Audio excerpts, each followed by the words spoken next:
Hey there, and happy Sunday. Very excited to be talking about today's topic, which is automation. So, lots of fun stuff there. Super excited. It's one of my favorite topics to actually talk about. And so, very excited about that. Yeah. So, all right, let's see what we've got. One of the things about automation that I really love is the fact that you can manage so much of your time. So like when you've got when you've got things going on, lots of different uh, uh, moving that can help you to leverage your time is one of the I guess use. And so virtual teams, virtual assistants, executive assistants, all of the above. In my post that I was talking about automations, I talked about screen recording and the power of documenting your processes. And so that's one of the things that a lot of people will ask me is how do you go about setting up systems and processes if you don't have them already set up? How do you go about this monumental task? And really and truly, one of the ways that I've found that's worked for me the most efficient and most effective is just start documenting your processes. So, how do you do anything? I like that for a number of reasons. One of the main reasons is it kind of forces you to think about your process. So, you've got some metacognition going on, thinking about thinking. And when you start committing things to paper in terms of like, this is how we do things, this is why we do things, it helps you to kind of see some inefficiencies in your process and start removing some of those friction points. So when you start looking at, well, what it is that we do and what is the process and why do we do that? Why do we do it that way? Is there a better way that we can do it? I think that you can start seeing a lot of opportunities for correcting those, for improving those things. And so I really like documenting processes. It can be a super daunting task. So if you are thinking about building out your systems and processes and thinking about, okay, well, what do I do in my acquisitions process? What happens when a lead comes in? What's the very first step? Who enters it into the CRM? Do I enter it? Do I enter it into my CRM? What kind of information needs to happen? What's the timeline that needs to happen on? All of those things are super important because what you're doing essentially is you want to start building out a playbook so you can literally just hand that off to someone else and they have enough information to do that job really, really well. One of the double-edged sword things about that is that it really does sort of it can be a daunting task. And so one of the best ways that I found to do that is to actually just start documenting your writing on a daily basis. Just to use something like Zoom or use something like Loom. Loom has a free version that will get up to like 5 minutes of free screen recording at a time. And so you can actually just, go ahead and press record and then pull your list, clean your list, scrub your list, talk through it while you're doing it. And once that's done, now you have a video that you can actually share with other people, with someone on your team, with new hires. And if you start doing that for everything, then pretty soon you'll have a video library of how you like to do these processes. And one of the things that I really like to do with these videos is I'll have a virtual assistant or another team member look at these videos and try to replicate my process. And I also like for them to create their own video. So once they start creating their own video and they have to talk through it, that's a really good way for me to take a look at it and walk through it with them and say, okay, I see your process, I hear what you're thinking, and it can open up a lot of teaching opportunities, a lot of teaching moments there. Another thing that I like to do with my walkthrough videos and my video playbooks is I'll have a team member watch that video. If they're going to be responsible for, let's say, pulling a list, right? I'll send them my video, my link to that video, and then I'll have them watch it, I'll have them replicate it, but then I'll have them actually process. And there's something about putting that on paper for the person that's going to be doing it that requires them to think through the process in a different way from just watching the video. So it's kind of like implementing as well. So I like to have all of these different opportunities and different ways for people to be able to use those playbooks. So I'm going to go ahead and look at the chat. If you have any questions, please pop the questions in the chat. So one of the questions, let's see, is what do you use to record your process in video form? Yeah, that's a really fantastic question. So I like to use Loom. There's a free version. You can record up to only your screen if you'd like, or you can record your screen of your face on the in a little cell, and it will also pick talking to the camera while you're doing a screen record. It will actually pick up all of that audio. Use Loom.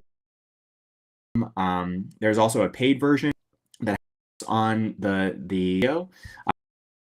So if you have like more extended trainings, you can. I actually like the free version because it forces you to be super succinct in the process. Now, of course, if it's a more complex process, it might take one or two, 2 or 3 videos to kind of piece together. But at least it will help you to think through and explain it in a really efficient way. I also like to use another free version of software, Zoom. You can do screen records. You can talk through it and record yourself. And then that's now a video that you can share. So those are kind of the 2 things that I use. If you know of any others that are really, really good, pop them in the chat. I would love to see and check out. I'm always looking for great tools. So what other questions do you have? If you have any other questions, go ahead and pop them in the chat. Would love to chat about it. Or if you just have comments, pop them in there as well. So the other thing, some other things that I like to do in terms of recording processes, things that you could do are processes. So showing that process of what happens when a lead comes in. What's step 1?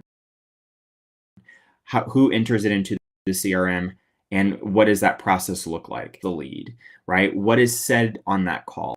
What is the script? All of those things are super important whenever you're building out playbooks. Something else that you can schedule, that you can show, is like scheduling calls, right? So that's a process that's repeatable, and there's a certain way that you do it. I like to schedule all of my calls through Calendly. So all of my seller calls, all of my buyer calls are scheduled within Calendly. And so I like to use those because it will actually send an email sort of notification and reminder to the person that call is scheduled with, and it will also connect with their Gmail account if they've got a Gmail account set up. So it'll pop up on their calendar whether they accept it or not. So Calendly is a really powerful tool. It's something that we use across all of my business. So I'll have a playbook that shows this is how you schedule a Calendly call. I don't like to just send a link. I like to actually schedule it for them. It takes the friction out of the process, one less friction point. And so there's a very specific way that I like to go about doing that. And so I'll schedule that as a playbook. All right, so let's see, another person, let's see.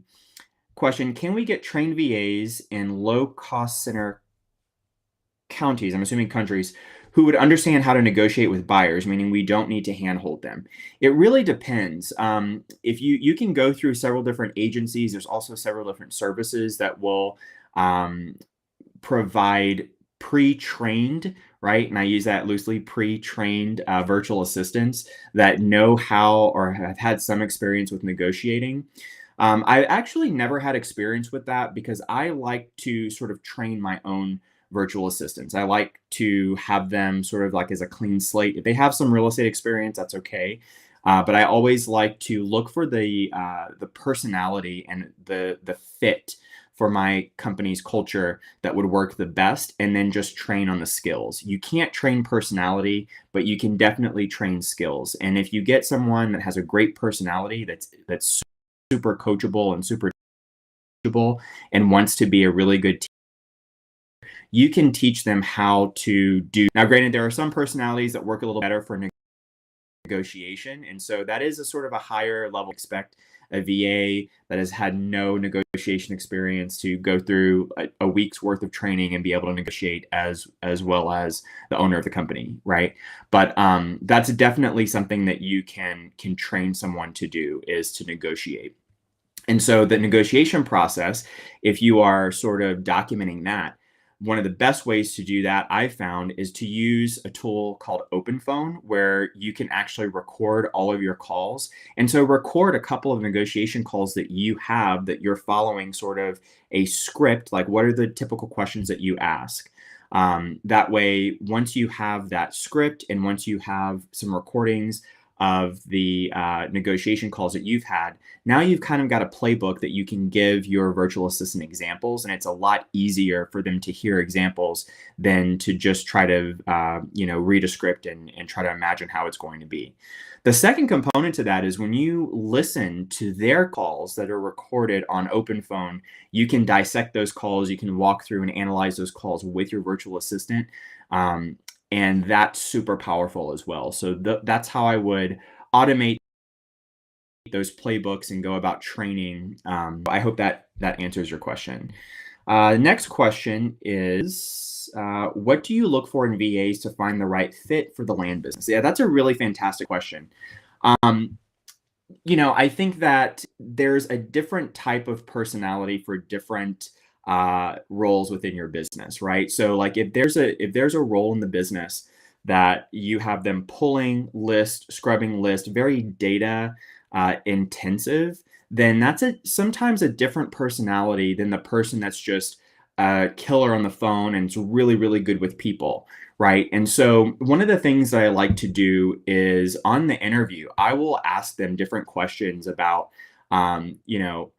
what's when you go to a party, do you like to talk to a lot of people? Are you the wallflower? Do you like to just kind of and kind of that help tremendously to try to figure out, like, are they a people? Not. Something else that you can do is use a personality assessment, like announcements like Enneagram or DISC assessments. Myers-Briggs also has a personality test. But I'll take a look at what their propensities are, and also you can give them tasks, like example. So if you are interviewing some for a data heavy position, give them a list to clean and scrub. Now I wouldn't do like a 50,000 contact list, but just give them like a smaller list to see like what their process is. Have them do it while they screen record on Loom, so you can watch their process and hear how they are going about doing it, what their thought process is, and that will show you a lot. So I hope that answers your question about finding the right fit. The other thing is, when you are working with virtual assistants, it's really, really important to consider the fact that they are not in person. And I know that sounds kind of silly, but there are lots of like nonverbal cues and just lots of camaraderie that can be built when you're working with people in person. When you see these people every single day. However, when you're working with virtual teams and remote teams, it's really important that you create that space for them. So, once all of our virtual assistants together on one call, cameras are on so we can see their faces, and we actually communicate and talk that way. It can be a little bit of a longer process to get people comfortable with that, but at the end of the day, it really goes a long way to build a strong company culture. So just wanted to throw that out there. Something else that you can have your virtual assistants do, we talked about negotiation, but creating and sending documents. That's something else that is a repeatable thing that you do in your business that you can easily train a virtual assistant to do. And that's like maybe a 2-minute Loom video where you literally fill out a purchase agreement, explain what goes where and why it goes there. And now you've got a playbook forever, as long as you're using that document, that someone that has no experience filling out documents can literally just watch that video and follow as they fill out documents. So that's a really good one that we use as well. So let's see. Any other questions? If you have questions, go ahead and put them in. Would love to answer some questions, chat, any comments that you throw them in here. I love talking about this topic. All right, we have another question that says, what is the biggest challenge you find having non-US VAs? That's a really, really good question. So, one of the things that I find as a challenge is sometimes I may not understand the culture, right? And so what I mean by that is like I don't know little cultural details and cultural clues when I'm working with VAs from a country that I'm not super familiar with. So what I'll do in that case is just ask and like do a little bit of research. So we'll give our virtual assistants, for example, we'll give them a choice if they want to observe U.S. holidays or if they want to observe the holidays that are significant in their specific country. And so dealing with that's probably one of the challenges. Another challenge, which is a super obvious one, is how good their English is. If they are going to be interfacing with the public or making calls on your behalf, they have to definitely have solid English skills, spoken English skills. If going to be sending emails and they have written English skills. And so that can be a challenge sometimes. Also, whenever someone that is interfacing with the public, like sellers, anyone that is with US based people, I think it's really important that you explain to them certain types of like colloquialisms or like types of sayings. Perfect example. I work with a lot of VAs in the Philippines, and one of the things that they say that every VA that I've had across the board refers to multiple parcels of land as lands. So, how many lands do you own? Right? Like that's something that they would say. And so just being really aware of like what are some of the tendencies in terms of approach English important. So like I'll explain, we can have multiple lots. So if you want to talk about lots or parcels of land owned, those types of things. So just those really, really small details. I know it sounds like super negligible, but whenever you are interfacing with sellers that may be elderly, they may not be very trusting. Like any one of those really tiny little grammatical errors go a really long way in raising red flags that a lot of sellers will think it's spam, or that if they're talking to someone from outside of the country that they're in some kind of danger or something like that. So I like to make sure that those really small grammatical errors that are specific to our industry are really ironed out. So that's a really good question. I hope that that question or that answer helps you. Also, the other thing too, and this is also sort of a no-brainer, but just the time difference, right? So like in the Philippines, they are, I believe it's 13 or 14 hours ahead of where we are. So just making sure that when you are working with virtual assistants, a lot of them that are already doing virtual assistant work, they're used to working at night, their time, because that's our working hours. But just making sure our, coordinating schedules really well. That way, there's no kind of, weird going on. So I hope that answers your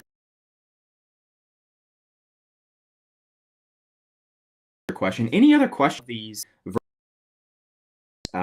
types of questions. So coming back into automation, make sure that when you are being very intentional of the types of training materials that you're creating, I think that the quality of your training is always going to dictate the quality of your virtual assistants, even if they come pre-trained, right? Again, I use that term very loosely because everyone has a different way of doing things, and there's a reason why people do things a certain way. And so just being able to communicate why we do certain things, I think that's important because it teaches the virtual assistant not just a process, but it also teaches like how to think about a particular process. So that way they can start doing troubleshooting things and kind of using their own brains versus like, hey, something broke and I don't have the tool to fix it.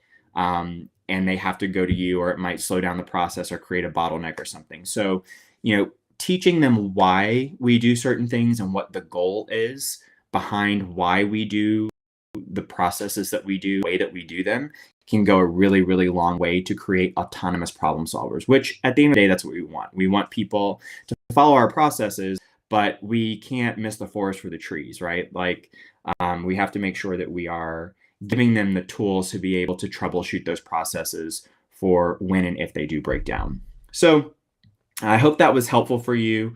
Love this topic. Any other questions or comments before I sign off? I know it's Sunday and it's kind of late, so I wanna be respectful of your time, but I'm happy to stay on as long as people have questions. But yeah, so virtual assistants, super, super big. Love the automation process, and there's lots of different ways that you can go about documenting. And I just think that screen recording is one of the best ways that you can go about it from an efficiency standpoint. It doesn't cause a lot of drag in your process. The other thing that I would suggest doing is, like, as you start creating these videos, like, pretty quickly, if you're consistent about it and you're documenting like everything that you do and having your virtual assistants document everything that they do, it'll be really important for you to make sure that all of those are organized, right? So, like, whether you are putting them on YouTube as unlisted playlists, or you are, putting them on some type of drive or creating folders for them, it's just really important that you are able to find where it is and you have a searchable database. That way, if a virtual assistant reaches out to you and says, hey, how do I do something? You can say, oh, you go here and you just search. And now they're in your library of training videos and they can easily find what they're looking for. So that's, that's something that's very important, making sure that it's titled correctly, because I've gone through the thing where I have like 100 videos and they're all just named like, weird ZRXPWV, files. And that can be a little bit challenging. So organization as you go is sort of the way that I like to approach it. So alrighty, that's all that I have for you. Thank you so much for joining me, everyone. Super excited. If you haven't joined our community, Only Land Fans, you can do that at onlylandfans.com. We talk about this kind of stuff all the time. I'm constantly posting stuff in there about it. We have one more question. Do you use ChatGPT to help with VAs? 1000% yes. I love using ChatGPT. Any type of AI, I think AI is definitely the future, so I'm just embracing it. So what I'll actually do in terms of ChatGPT in the land business is I will have a virtual assistant. Like, we have processes where whenever we're creating listings to put on MLS, or if we're creating property descriptions for Facebook Marketplace or something like that, any of our dispo processes, you can actually pop the address or the latitude, longitude into ChatGPT and ask it to write a property description for you. So they definitely use it for those dispo activities. We also use ChatGPT to create different graphics. And so, like, there's a Canva plugin that you can use for ChatGPT where you literally have, I'll have a virtual assistant. I'll say, hey, listen, we need to create like some kind of calendar, or we need to create a dispo flyer or something, and ask them to use ChatGPT to do that. And so they'll just put in a quick prompt. This is what we need it for. This is what we need to look like. And T will go ahead and create that for us through Canva. It's a really cool plugin that just recently came out. But one of the biggest, most frequent uses that I see with virtual assistants is, and I borrowed this from Mike Balcom. He's absolutely incredible. But what we do now is, anytime a virtual assistant, anyone on my team has a question how to do something, and they've gone through the proper channels, asked other team members, they've researched it, and they can't find an answer, what we have them do is go to ChatGPT and ask ChatGPT for 3 possible solutions to this problem. And then ChatGPT will give it 3 possible solutions. And then the virtual assistant has to pick which one they think is the best before they can come to me and say, hey, I'm having this problem. This is the best option I think that's available. What do you think about it? So We use ChatGPT for brainstorming, for kind of creating those flows as well. So that's one of my favorite uses for ChatGPT. Is it just kind of helps the thought process. Like lots of times, virtual assistants, once they actually go through the process of asking for the top 3 solutions to this particular problem, and they think through them, make the best one. Typically, they don't need to ask anyone else. Able to kind of problem, and ChatGPT helps us. So that's where I like to use ChatGPT. All right, hope that answers your question. Anything else before we sign off? All right, guys. Well, thanks so much for joining us. Wishing you a very wonderful week ahead. I've got some big stuff coming from Only Land fans this week, so super excited to share that with you. So be on the lookout for that. And yeah, we'll see you in the next one. Take care, everyone. Bye-bye.